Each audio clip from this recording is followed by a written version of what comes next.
భయ్యా హైదరాబాద్లో ఈరోజు మనం ఒక ముస్లిం వాళ్ళ పెళ్ళికైతే వెళ్ళాం భయ్యా.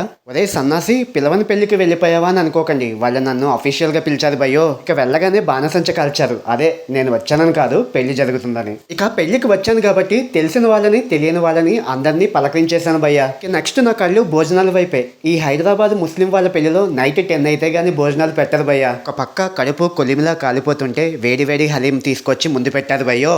హలీం వాసన చూడగానే నా కడుపు అయితే మొత్తం నిండిపోయింది భయ్యా. ఏంటి, కడుపు నిండిపోయింది కదా లేచి వెళ్ళిపోమంటారా? భలే వారండి, నేనేదో సరదాగా అన్నాను. ఇక హలీం టేస్ట్ అయితే సూపర్ ఉంది. మొక్కజొన్న పొత్తుతోటి డెకరేట్ చేసిన ఈ ప్లేట్ అయితే తీసుకొచ్చాడు భయ్యా. ఇందులో ఫిష్, ఫ్రాన్స్ ఫ్రై ఐటమ్స్ అయితే ఉన్నాయి. ఇక వారు ప్లేట్ పెట్టడం ఆలస్యం, కాకుల్లాగా మా చేతులతోటి అన్ని పీసెస్ ఏరుకుని మా కంచాల్లో అయితే సర్దేసుకున్నాం భయ్యా. ఇక వీటి టేస్ట్ కూడా చాలా బాగుంది భయ్యా.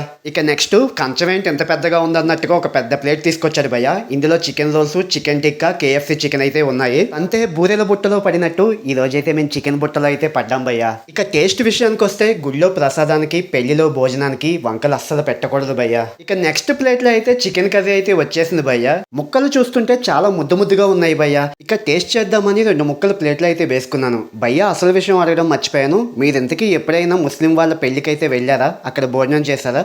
భోజనం చేస్తుంటే కింద కామెంట్ బాక్స్ లో కామెంట్ చేయండి. అలాగే నా ఛానల్ ని సబ్స్క్రైబ్ చేసుకోండి. ఇక చికెన్ టేస్ట్ అయితే చితక్ కొట్టేసింది అంతే. ఇక మా నెక్స్ట్ మెనూలో మటన్ బిర్యానీ. ముస్లిం వాళ్ళ పెళ్లిలో రాజు లేకపోతే రాజ్యం లేనట్టు బిర్యానీ లేకపోతే పెళ్లి భోజనమే లేదు భయ్యా. ఇక వేడి వేడిగా పొగలు కక్కుతున్న ఈ బిర్యానీని అయితే ఒక పట్టు పట్టేశాను భయ్యా. టేస్ట్ అయితే చాలా బాగుంది. ఇక స్పైసీనెస్ తో నాలుకంతా మండిపోతుంటే ఇక నా ముందైతే ఒక చల్లని ఐస్ క్రీమ్ అయితే తీసుకొచ్చి పెట్టారు భయ్యా. దాంతో నా కడుపును చల్లార్చుకుని ఆ తరువాత ఇచ్చిన సీతాఫల్ కీర్ని అయితే ఒక పట్టు పట్టేశాను భయ్యా. ఏ మాటకా మాట చెప్పుకోవాలి భయ్యా, ఈ సీతాఫల్ కీర్లో అయితే ఏదో మ్యాజిక్ ఉంది. నిజంగా టేస్ట్ అయితే వేరే లెవెల్లో ఉంది. ఇంకంతా తిన్న తర్వాత కడిగేసుకున్నాం భయ్యా. అదే భయ్యా చెయ్యి, మీరు అసలే డబుల్ మీనింగ్ మనుషులు.